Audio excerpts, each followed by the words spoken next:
Bismillahirrahmanirrahim. Assalamualaikum warahmatullahi wabarakatuh. Untuk pertemuan ke-11 ini, mata kuliah Fisika Dasar untuk program studi farmasi Akademi Farmasi YPF, materinya adalah mengenai temperatur dan gas ideal. Jadi di sini kita akan membahas mengenai gas ideal dan teori kinetik gas seperti itu. Nah, sebelum kita lanjut ke materi ini, kita tentunya harus mengetahui dulu pengertian dari temperatur itu apa, kemudian gas itu apa, dan kemudian mengapa disebut gas ideal seperti itu.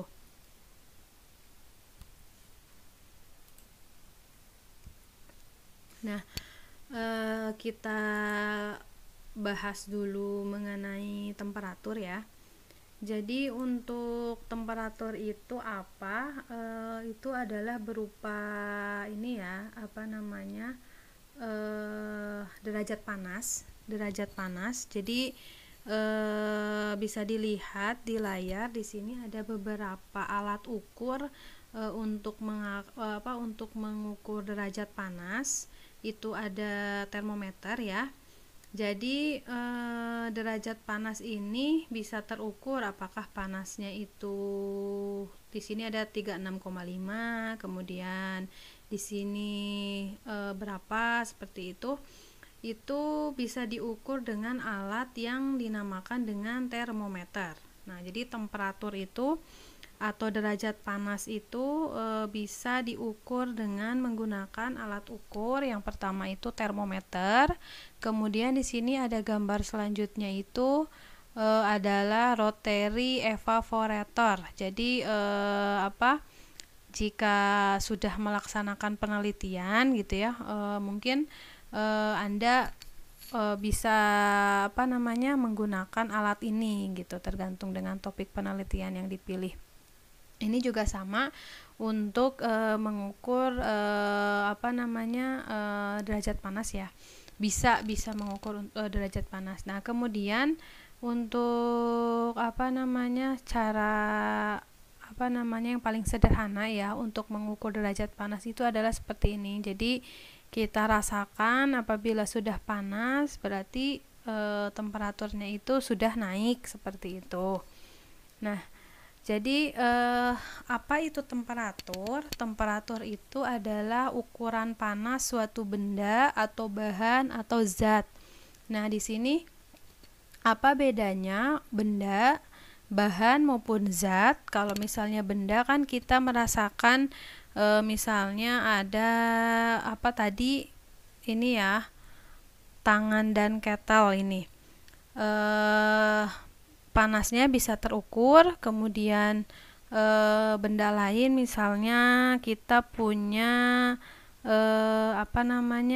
setrika ya. Setrika itu ketika kita hubungkan ke dalam listrik itu nanti bisa berubah menjadi panas. Nah, itu temperaturnya itu biasanya kadang ada setrika yang dapat diatur suhunya ya.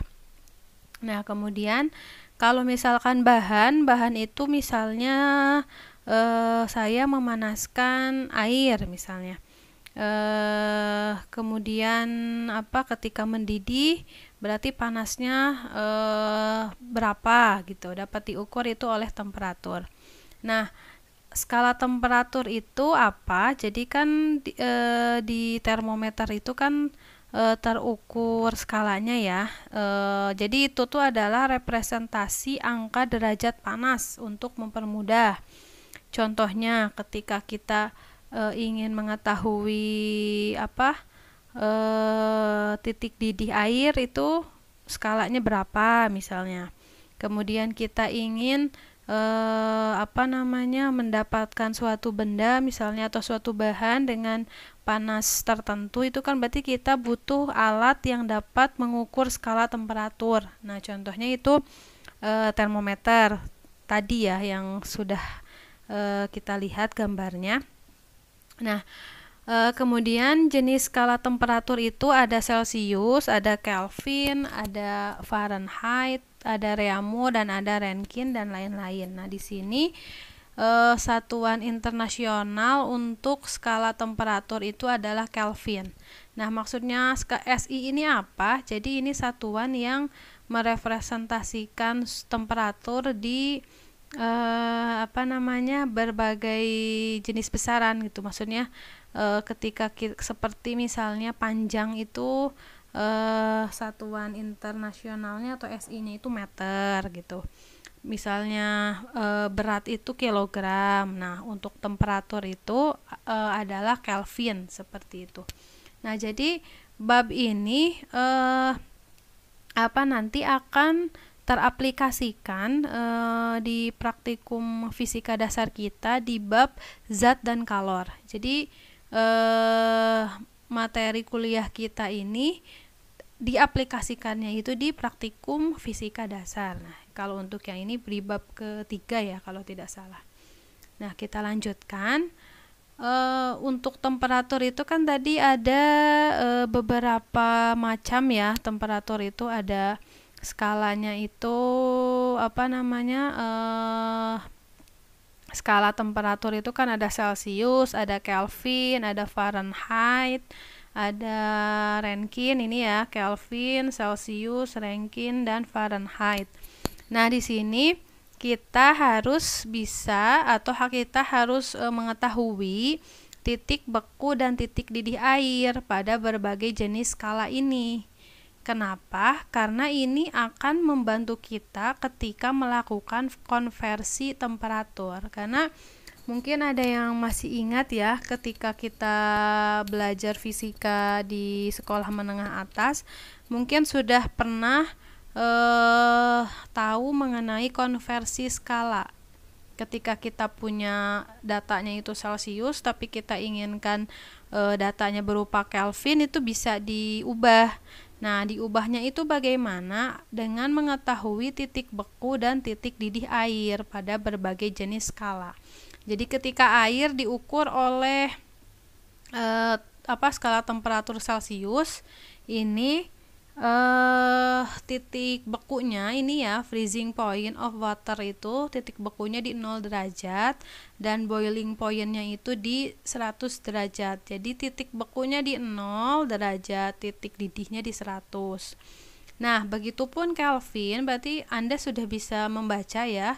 Kelvin berarti titik bekunya di 273, titik didihnya di 373.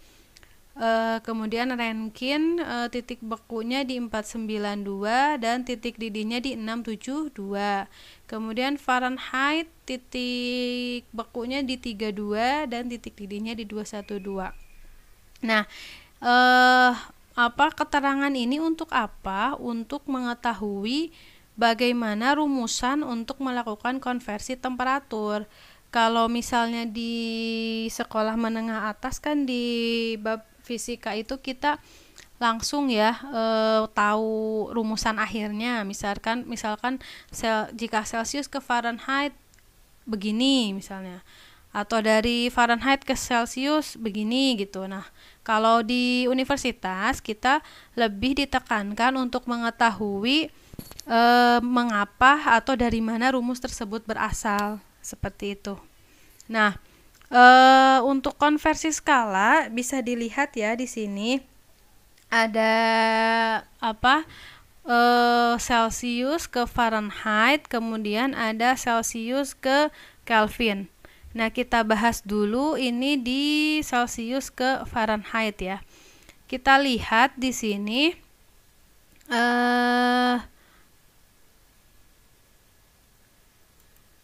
nah, kita lihat ya di sini dari Celsius ke Fahrenheit. Untuk Celsius ke Fahrenheit itu Bismillahirrahmanirrahim. Assalamualaikum warahmatullahi wabarakatuh.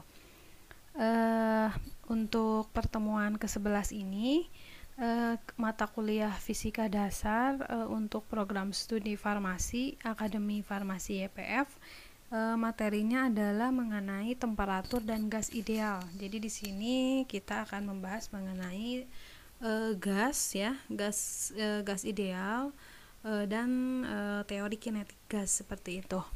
Nah, sebelum kita lanjut ke materi ini, kita tentunya harus mengetahui dulu pengertian dari temperatur itu apa, kemudian gas itu apa, dan kemudian mengapa disebut gas ideal, seperti itu.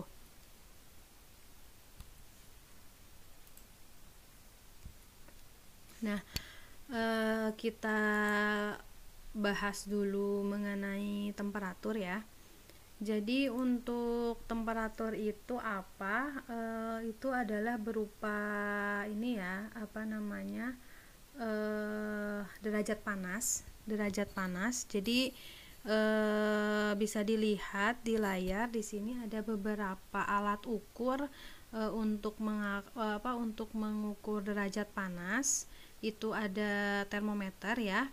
Jadi derajat panas ini bisa terukur apakah panasnya itu di sini ada 36,5, kemudian di sini berapa, seperti itu.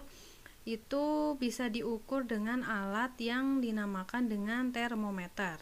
Nah, jadi temperatur itu atau derajat panas itu bisa diukur dengan menggunakan alat ukur. Yang pertama itu termometer.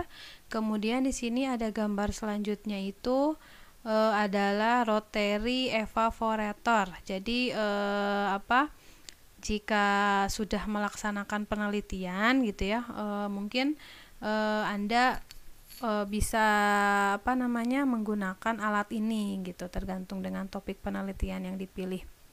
Ini juga sama untuk mengukur derajat panas ya.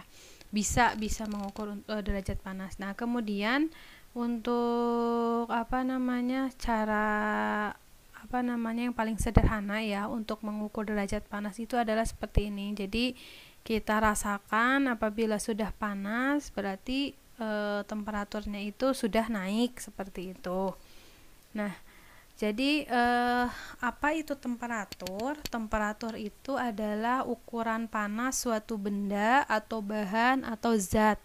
Nah, di sini apa bedanya benda, bahan maupun zat? Kalau misalnya benda kan kita merasakan misalnya ada ini ya, tangan dan kettle ini. Panasnya bisa terukur. Kemudian benda lain misalnya kita punya setrika ya. Setrika itu ketika kita hubungkan ke dalam listrik itu nanti bisa berubah menjadi panas. Nah, itu temperaturnya itu biasanya kadang ada setrika yang dapat diatur suhunya ya. Nah, kemudian kalau misalkan bahan itu misalnya saya memanaskan air misalnya. Kemudian ketika mendidih berarti panasnya berapa gitu, dapat diukur itu oleh temperatur. Nah, skala temperatur itu apa? Jadi kan di termometer itu kan terukur skalanya ya. Jadi itu tuh adalah representasi angka derajat panas untuk mempermudah. Contohnya ketika kita ingin mengetahui titik didih air itu skalanya berapa misalnya. Kemudian kita ingin mendapatkan suatu benda misalnya atau suatu bahan dengan panas tertentu, itu kan berarti kita butuh alat yang dapat mengukur skala temperatur. Nah, contohnya itu termometer tadi ya yang sudah kita lihat gambarnya. Nah, kemudian jenis skala temperatur itu ada Celsius, ada Kelvin, ada Fahrenheit, ada Reaumur, dan ada Rankine dan lain-lain. Nah, di sini satuan internasional untuk skala temperatur itu adalah Kelvin. Nah, maksudnya SI ini apa? Jadi ini satuan yang merepresentasikan temperatur di berbagai jenis besaran gitu. Maksudnya ketika seperti misalnya panjang itu satuan internasionalnya atau SI-nya itu meter gitu. misalnya berat itu kilogram. Nah, untuk temperatur itu adalah Kelvin, seperti itu. Nah, jadi bab ini nanti akan teraplikasikan di praktikum fisika dasar kita di bab zat dan kalor. Jadi materi kuliah kita ini diaplikasikannya itu di praktikum fisika dasar. Nah, kalau untuk yang ini di bab ketiga ya kalau tidak salah. Nah, kita lanjutkan. Untuk temperatur itu kan tadi ada beberapa macam ya. Temperatur itu ada skalanya itu skala temperatur itu kan ada Celsius, ada Kelvin, ada Fahrenheit, ada Rankine ini ya, Kelvin, Celsius, Rankine dan Fahrenheit. Nah, di sini kita harus mengetahui titik beku dan titik didih air pada berbagai jenis skala ini. Kenapa? Karena ini akan membantu kita ketika melakukan konversi temperatur. Karena mungkin ada yang masih ingat ya, ketika kita belajar fisika di sekolah menengah atas, mungkin sudah pernah tahu mengenai konversi skala. Ketika kita punya datanya itu Celsius, tapi kita inginkan datanya berupa Kelvin, itu bisa diubah. Nah, diubahnya itu bagaimana? Dengan mengetahui titik beku dan titik didih air pada berbagai jenis skala. Jadi ketika air diukur oleh skala temperatur Celsius, ini titik bekunya ini ya, freezing point of water itu titik bekunya di 0 derajat dan boiling pointnya itu di 100 derajat. Jadi titik bekunya di 0 derajat, titik didihnya di 100. Nah, begitupun Kelvin, berarti Anda sudah bisa membaca ya. Kelvin berarti titik bekunya di 273, titik didihnya di 373. Kemudian Rankine titik bekunya di 492 dan titik didihnya di 672. Kemudian Fahrenheit titik bekunya di 32 dan titik didihnya di 212. Nah, keterangan ini untuk apa? Untuk mengetahui bagaimana rumusan untuk melakukan konversi temperatur. Kalau misalnya di sekolah menengah atas kan di bab fisika itu kita langsung ya tahu rumusan akhirnya. Misalkan jika Celsius ke Fahrenheit begini misalnya, atau dari Fahrenheit ke Celsius begini gitu. Nah, kalau di universitas kita lebih ditekankan untuk mengetahui mengapa atau dari mana rumus tersebut berasal, seperti itu. Nah, untuk konversi skala bisa dilihat ya di sini ada Celsius ke Fahrenheit, kemudian ada Celsius ke Kelvin. Nah, kita bahas dulu ini di Celsius ke Fahrenheit ya. Kita lihat di sini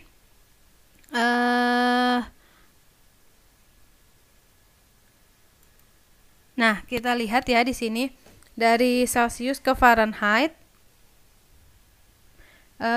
Untuk Celsius ke Fahrenheit itu.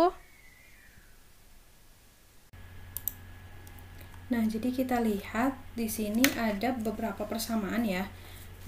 Celsius ke Fahrenheit. Nah, kita lihat tadi kan di gambar ini kita lihat di titik didih Celsius ada di 0 derajat, kemudian titik bekunya 0 derajat dan titik didihnya 100 derajat. Berarti ketika kita masuk ke sini, di sini kan ada TC ya, berarti TC itu derajat temperatur Celsius dikurangi 0, berarti 0 ini adalah titik beku dari Celsius, dari derajat Celsius. Nah, kemudian per 100 min 0, 100 ini berarti titik didih derajat Celsius, dan 0 ini adalah titik bekunya juga ya, titik beku derajat Celsius, sama dengan T Fahrenheit berarti temperatur Fahrenheit dikurangi 32. 32 berarti ini adalah titik beku dari derajat Fahrenheit per 212, ini berarti titik didih derajat Fahrenheit min 32, seperti itu. Jadi ini persamaan umumnya. Nah, di sini kita lihat dari Celsius ke Kelvin. Berarti kalau di Celsius ke Kelvin, derajat Celsius dikurangi 0. 0 ini adalah titik beku derajat Celsius, titik beku skala Celsius ya, skala temperatur Celsius.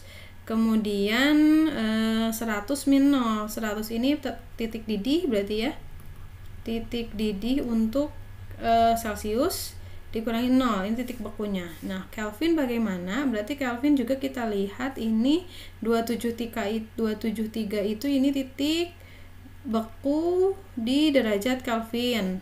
Nah, ini 373 berarti ini titik didih di derajat Kelvin. Nah, berarti persamaan umumnya ini. Jadi Anda ketika merubah dari Celsius ke Reaumur, dari Reaumur ke Fahrenheit, dari Kelvin ke Fahrenheit itu bisa, berarti kan tidak terpaku dengan persamaan. Kalau dulu kan waktu belajar fisika dulu itu kan kita langsung mengetahui persamaannya tuh ini gitu. Jadi ketika Anda menyelesaikan persamaan perubahan Celsius ke Kelvin atau Celsius ke Fahrenheit, persamaannya ini yang tidak tahu asal muasalnya dari mana. Nah, ternyata asal muasalnya itu ini dari titik beku dan titik didih. Nah, jadi ketika kita punya Celsius ke Fahrenheit, kita lihat dulu, berarti kan ini TC min 0, berarti kan TC ya, per 100 min 0, berarti ini 100, sama dengan TF min 32, berarti TF min 32 dikurang per 212 min 32 itu adalah 180. Nah, kita kali silang, berarti TC kali ini ya, kali silang. Nah, ini ke sini dikalikan, ini ke sini. Berarti TC 180 sama dengan TF min 32 kali 100. Nah, berarti langsung ya, berarti TC sama dengan 100 per 180, TF min 32. Berarti TC-nya 100 per 180 itu disederhanakan menjadi 5 per 9 TF min 32. Nah, sehingga dari Celsius ke Fahrenheit itu adalah TC sama dengan 5 per 9 T Fahrenheit min 32. Nah, untuk dari Fahrenheit ke Celsius berarti dibalik 9 per 5 TC plus 32, seperti itu. Saya harapkan matematisnya bisa dipahami ya, bisa Anda pelajari ulang mengapa hasilnya itu seperti ini. Nanti kita coba aplikasikan di soal. Nah, sekarang untuk Celsius ke Kelvin. Berarti karena persamaannya ini kita sudah bahas tadi, berarti TC min 0 itu ada TC gitu ya. 100 min 0 ini adalah 100 sama dengan TK, ini berarti temperatur Kelvin dikurangi 273 per 100. Nah, hasilnya adalah ini TC, berarti kali silang juga ya, sama ya. Nah, kali silang. Karena kali silang ini 100 sama, ini bisa dicoret. Nah, berarti TC sama dengan TK min 273, atau dari Kelvin ke Celsius ini berarti ditambah 273. Gitu ya. Saya harap persamaan yang di kotak ini bisa Anda pahami, bisa Anda ulik ya, ulik matematisnya seperti itu. Nah, di sini ada catatan bahwa 0 derajat Celcius itu sama dengan 273,15 Kelvin. Jadi bisa dibulatkan menjadi 273 Kelvin. Jadi ketika Anda punya 15 Kelvin berarti 15 derajat Celcius itu berarti berapa Kelvin. Nah, gitu. Berarti gimana? 15 min 273 seperti itu ya. Nah, langsung kita to the point ke konversi skala untuk mengaplikasikan persamaan ini ya. Nah, di sini kita punya soal itu misal pada skala sembarang. Skala sembarang tuh kita nggak tahu temperaturnya ini Celsius, Fahrenheit, Kelvin atau Rankine atau apa. Jadi dia disebutnya skala sembarang. Pada skala sembarang ini titik didih air 150 derajat S dan titik beku air 30 derajat S. Coba konversikan. Nah, bagaimana? Berarti kan kalau kita paham konversi skala dengan pengaplikasian titik didih air dan titik beku air, gak masalah, berarti kan skala sembarang pun bisa diselesaikan. Kita coba ya. Kita coba dulu poin yang A. Nah, diketahui berarti titik didih air 150 derajat S. Berarti titik didih air itu 150 derajat S dan titik bekunya adalah 30 derajat S. Nah, saya punya 100 derajat Celcius ini dia berapa Kelvin. Nah, dari Celsius ke Kelvin berarti kita punya persamaannya ini di sini dituliskan TS gitu karena dari S ke Celsius. TS min tadi kan titik titik beku ya, berarti titik bekunya kita lihat di sini ada 30, berarti sini tuliskan 30 derajat per ini berarti 150 dikurangi 30 gitu. Nah, di sini TC karena ingin ke Celsius berarti dikurangi 0 derajat ya, karena titik beku air itu 0, titik didihnya itu ada 100 dikurangi 0 ya gitu. Nah, kita tuliskan di sini TS-nya itu dia berapa ya?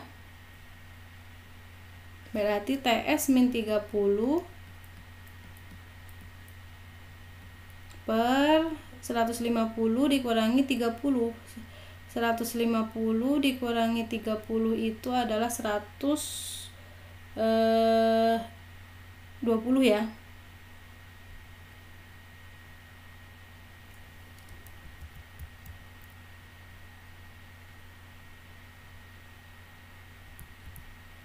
Nah, ini kita langsung saja TS-nya kita ganti karena di sini 100 ya, kita ganti saja langsung 100 derajat gitu. Berarti 150 kurangi 30 itu 120 ya. Nah, dengan TC per 100 gitu.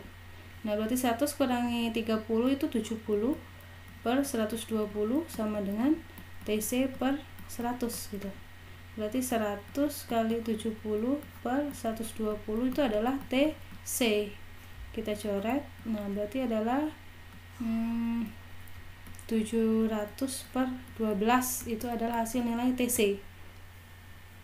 Seperti itu. Jadi 100 derajat Celcius itu sama dengan 700 per 12 TC gitu. Betul ya?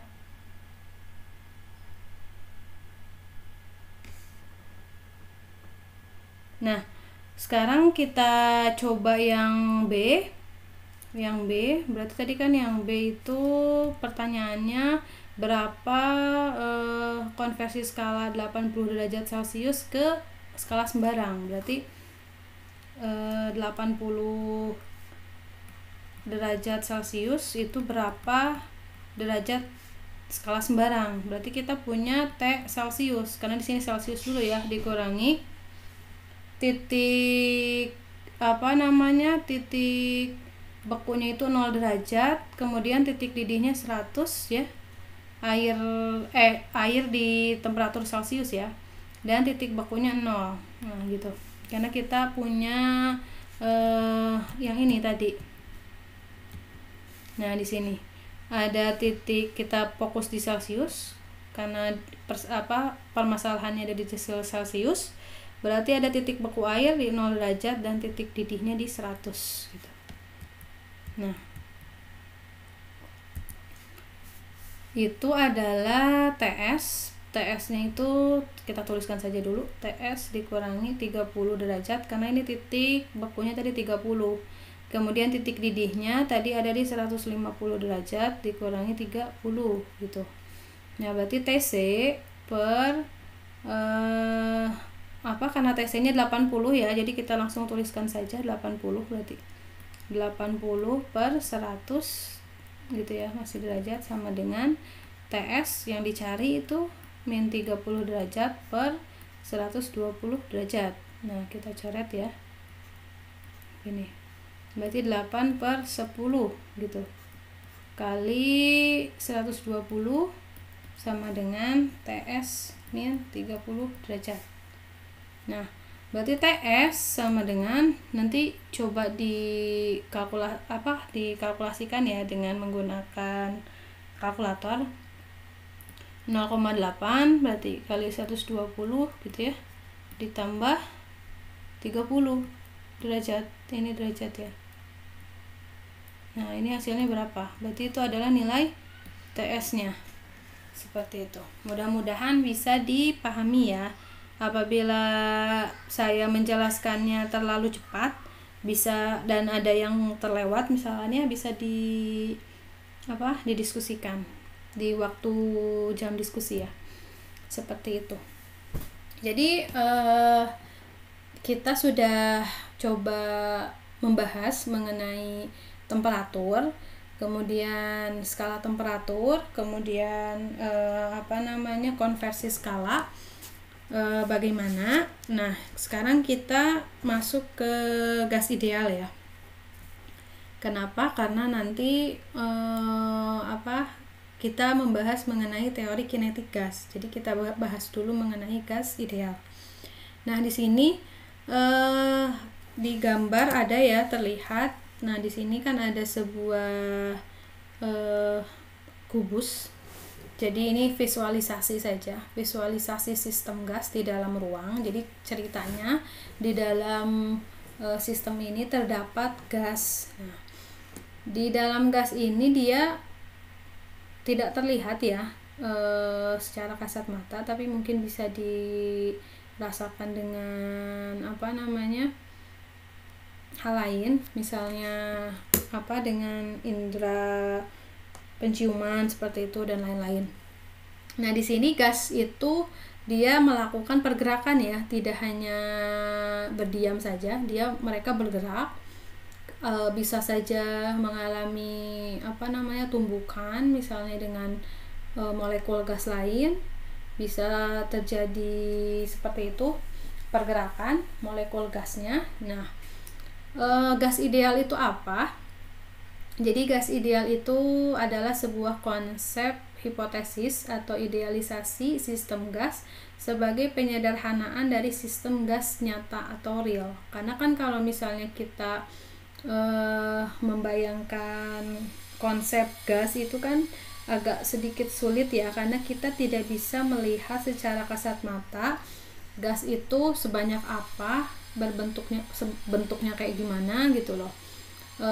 Banyaknya ada berapa misalnya, kita hanya tahu saja bahwa dengan perasaan ya, misalnya kayak aromanya seperti apa, kemudian jika terkena kulit itu bagaimana gitu. Nah, di sini ada konsep gas ideal. Jadi ketika untuk menyelesaikan permasalahan di gas itu kita melakukan pendekatannya itu dengan hipotesis tersebut atau idealisasi gitu. Jadi gas nyata itu bisa kita selesaikan permasalahannya itu dengan pendekatan hipotesis gas ideal seperti itu. Nah, konsep gas ideal diperlukan sebagai gerbang menuju sistem gas nyata yang lebih kompleks, karena sebagaimana kita tahu gas itu bermacam-macam ya, dan sistemnya juga bermacam-macam dan kompleks sekali gitu. Jadi konsep gas ideal ini mudah-mudahan bisa membantu menyelesaikan permasalahan tersebut. Nah, di sini bedanya gas ideal dengan gas nyata. Gas ideal itu memiliki partikelnya itu kecil ya, gas yang real juga sama. Kemudian terdapat di low densitasnya tuh low ya. Gas yang real juga sama. Kemudian partikel gasnya itu konstan. Kemudian di gas real juga sama. Nah, bedanya itu kalau di gas ideal itu tidak tidak atraktif ya gasnya itu, atau repulsif di antara partikelnya. Kalau misalnya di gas yang nyata itu mereka mengalami gaya repulsif dan atraktif itu, tapi meskipun kecil ya di antara partikelnya. Nah, untuk gas ideal dia tidak memiliki volume, sedangkan gas yang nyata itu dia punya volume. Kemudian di gas ideal itu mereka mengalami tumbukan ya, kemudian tidak kehilangan energi kinetik totalnya. Nah, sedangkan gas real itu dia tumbukannya itu tidak elastis. Perbedaannya seperti itu antara gas ideal dan gas nyata. Nah, untuk hukum-hukum gas ideal kita punya beberapa parameter. Jadi parameter yang berperan dalam mendeskripsikan gas ideal, karena kan kalau secara kasat mata kita bingung ya, tidak bisa melihat bagaimana bentuknya, seberapa banyak, seperti tadi yang saya ungkapkan. Jadi kita lihatnya itu parameter-parameter gas idealnya itu terlihat atau dapat dideskripsikan dari tekanan. Tekanan itu P ya, di sini tekanan itu P lambangnya. Volume itu V, dan temperatur itu T atau suhu. Nah, hukum gas ideal. Jadi kita langsung masuk ke hukum gas ideal, karena tadi kan sudah mudah-mudahan sudah bisa dipahami gas ideal itu apa. Jadi hukum gas ideal itu ada yang diungkapkan oleh Boyle ya. Jadi hukum Boyle, kemudian oleh Charles, itu hukum Charles, dan hukum Gay-Lussac. Nah, ini orangnya ya. Untuk Boyle itu berarti dia mengungkapkan gas ideal itu menurutnya seperti apa, berarti kan nama hukumnya hukum Boyle. Kemudian kalau Charles ini orangnya, beliau mengungkapkan hukum gas ideal itu seperti apa gitu, namanya hukum Charles dan Gay-Lussac. Gay-Lussac tuh ini nanti kita coba bahas. Nah, jadi ada 3 ya hukum gas ideal itu, ada menurut Boyle, ada menurut Charles, dan ada menurut Gay-Lussac. Nah, kita masuk dulu ke hukum gas ideal menurut Boyle. Nah, hukum menurut Boyle itu ini. Di sini terlihat visualisasi hukum Boyle. Di sini ada tekanan dan ada temperatur. Nah, ini masanya. Ketika massa gasnya itu dimasukkan ke sini ya.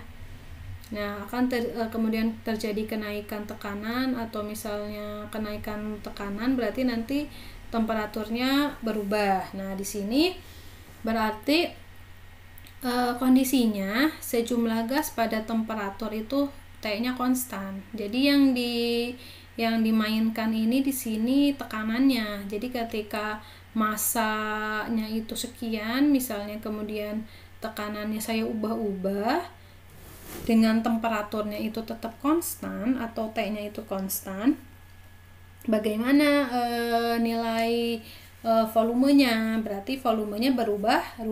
Nah, di sini berarti konsekuensinya P tekanan itu sama dengan konstan per V ya. Jadi PV sama dengan konstan. Jadi di sini yang konstan itu P dan V gitu.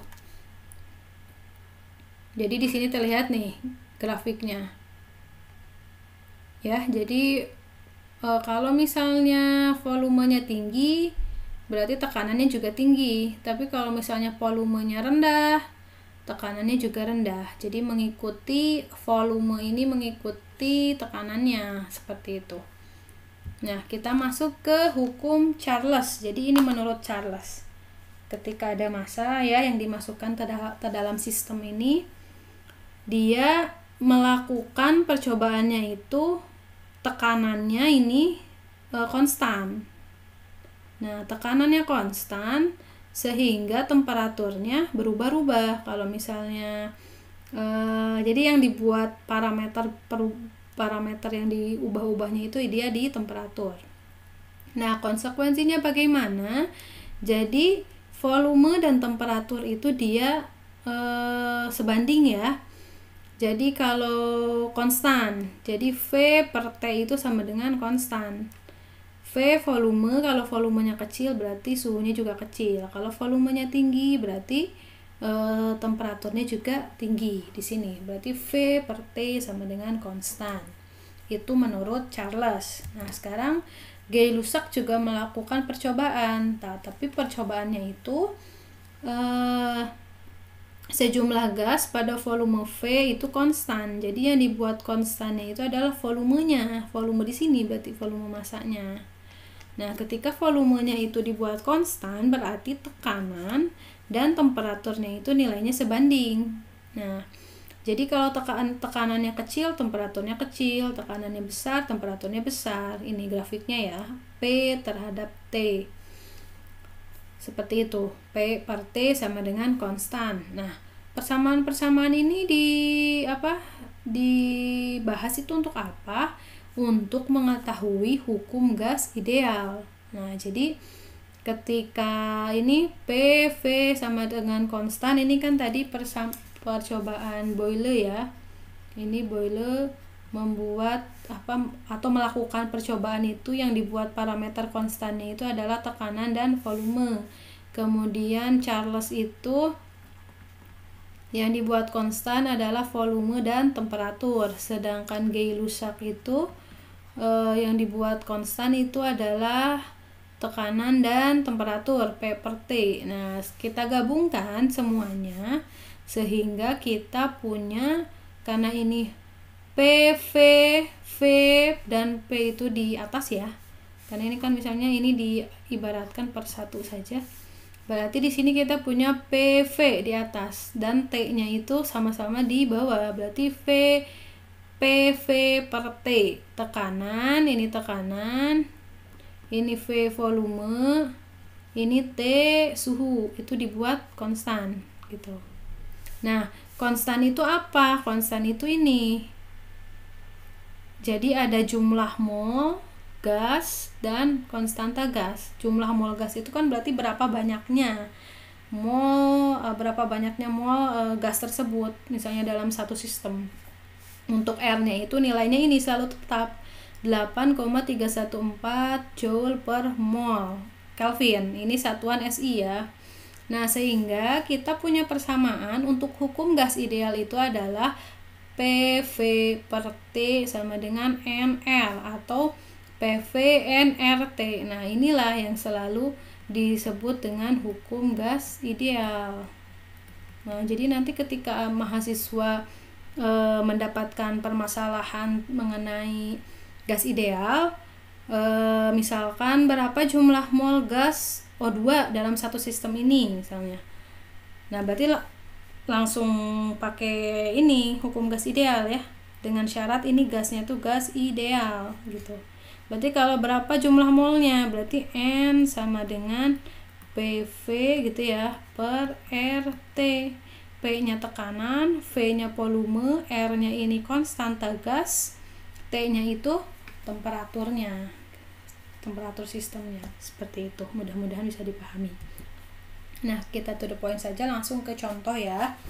Langsung ke contoh.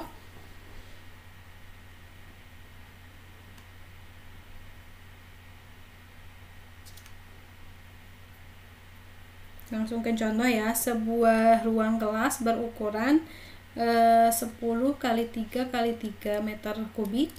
Suhunya itu 27 derajat Celcius dan berada pada tekanan atmosfer. Berarti tekanan atmosfer itu 1 atm. Jadi jika disebutkan pada tekanan atmosfer itu berarti langsung saja 1 atm, 1 atmosfer. Nah, jika udara di ruang kelas tersebut tersusun atas gas ideal, nah berarti kita punya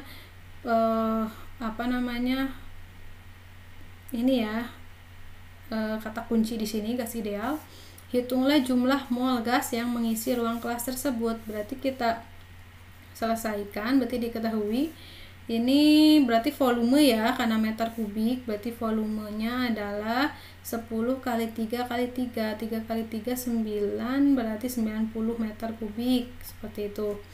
Kemudian suhunya itu T-nya ada di 27 derajat Celcius dan berada pada tekanan atmosfer, berarti 1 atmosfer gitu. Nah, jika udara di ruang kelas tersebut tersusun atas gas ideal, hitunglah jumlah mol gas yang mengisi ruang kelas tersebut. Ditanyakan berarti N kecil gitu. Jawabnya bagaimana? Berarti karena di sini ada kata kunci gas ideal, berarti kita langsung saja pakai hukum gas ideal, VV N kali R kali T. Nah, berarti karena kita sudah punya nilai tekanan berapa, volume berapa, kemudian tetapan gasnya juga berapa, sudah tahu, T-nya juga sudah tahu, berarti kita bisa mencari N. N itu adalah dari PV per RT, seperti itu. Saya kira ini simple ya, silahkan Anda selesaikan untuk permasalahan matematisnya, seperti itu. Nah, untuk gas ideal seperti itu bisa kita simpan dulu gas idealnya. Kita masuk ke maksud saya hukum gas idealnya kita simpan dulu ya. Nah, sekarang kita masuk ke hipotesis Avogadro. Nah, itu apa? Jadi gas itu gas apapun ya, untuk ketika dia ideal atau gas ideal pada volume, tekanan, dan temperatur yang sama, maka akan memiliki jumlah molekul yang sama. Nah, berarti banyaknya atom atau molekul dalam satu mol atom atau molekul itu dideskripsikan sebagai sebuah bilangan atau konstanta atau tetapan yang disebut dengan konstanta Avogadro atau Na. Jadi ketika mahasiswa menemukan ini Na ini, berarti sudah langsung bisa tahu ya bahwa ini adalah konstanta Avogadro. Itu berapa nilainya? Itu adalah 6,022 kali 10 pangkat 23 per mol. Nah, karena itu sistem gas ideal dapat dideskripsikan juga dalam bentuk yang lain yang berkaitan dengan jumlah atom atau molekul. Jadi kalau tadi kan kita punya N, ini adalah jumlah mol gas yang mengisi satu sistem. Berarti kalau yang Na ini adalah jumlah atom gitu, jumlah atom atau molekul. Nah, berarti perbedaannya di mana? Di sini ya. Jadi untuk versi yang tadi kan versi pertama ya, kita punya ini PV sama dengan nRT. Nah, versi keduanya itu bahwa Na ini adalah bilangan Avogadro itu sama dengan N per N. Nah, N ini adalah jumlah molekul gas. Ini jumlah molekul gas. Kalau ini N itu jumlah mol gas gitu. Nah, ketika ini kita punya Na sama dengan N per N, berarti kita bisa ubah ya N ini. Nah, N ini berarti Na kali N sama dengan N gitu. Berarti N kecil itu adalah N per Na gitu. Nah, jadi di sini muncul. Jadi diubah N-nya itu adalah N per Na, R kali T, di mana N itu adalah jumlah molekul gas, Na itu adalah tadi bilangan Avogadro ya. Bilangan Avogadro RT. Nah, sehingga PV sama dengan N R per Na kali T. Nah, berarti N kali R per Na itu adalah K, di mana muncul di sini ada yaitu konstanta Boltzmann. Jadi untuk pemakaian konstanta Boltzmann itu di mana? Itu di hukum gas ideal, tetapi yang parameternya itu adalah jumlah molekul gas. Kalau tadi kan konstanta gas atau R itu, kalau yang tadi kan yang pertama, versi pertama ya. Versi pertama itu kan kita punya R yang nilainya itu 8,314. Tadi berapa satuannya? Ini ya, Joule per mol Kelvin. Joule per mol derajat Kelvin. Nah, kalau yang ini kan kita punya PV sama dengan N kali RT, di mana N ini adalah jumlah mol gas gitu. Jumlah mol gas. Nah, versi keduanya di hukum gas ideal itu ada K. K itu adalah konstanta Boltzmann. Nilainya itu ini ya, 1,38 kali 10 pangkat min 23 Joule per Kelvin. Nah, ini digunakan di sini di pencarian jumlah molekul gas gitu. Nah, jadi ketika Anda mendapat permasalahan jumlah mol gas, berarti Anda menggunakan hukum gas ideal PV NRT.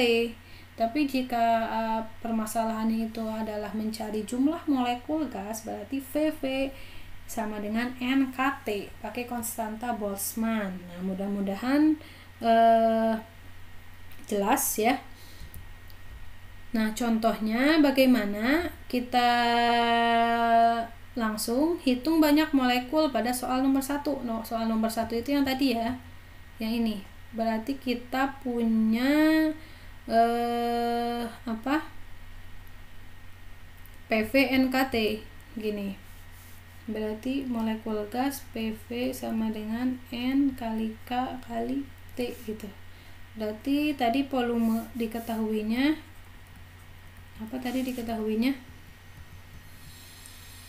volume 90, tekanan 1 atmosfer, suhu 27 ya. Berarti ini tekanan 1 atmosfer, kemudian suhu ada di 27 derajat Celcius, kemudian apalagi volume di 90 meter kubik. Nah, kita masukkan sini berarti N besar sama dengan PV per K kali T gitu. Nah, berarti P-nya masukkan ya dengan kalau misalnya pencarian banyaknya molekul, berarti kita pakai konstanta Boltzmann. Konstanta Boltzmann itu 1,38 kali 10 pangkat min 23 Joule per Kelvin. Nah, seperti itu. Jadi untuk pertemuan 11 kita ya, pembahasannya sampai hukum gas ideal, karena teori kinetikus kita coba bahas di minggu depan ya, di pertemuan ke-12. Mudah-mudahan bisa dipahami. Silahkan untuk matematisnya dikerjakan, diulik sendiri ya, hasilnya berapa. Nanti untuk pelatihan soalnya bisa dilihat di lampiran studi. Jika ada yang ingin ditanyakan terkait konversi skala ataupun terkait hukum gas ideal, bisa didiskusikan ya lewat forum diskusi. Mudah-mudahan penjelasan saya bisa dipahami. Mohon dimaafkan jika ada kesalahan. Terima kasih. Assalamualaikum warahmatullahi wabarakatuh.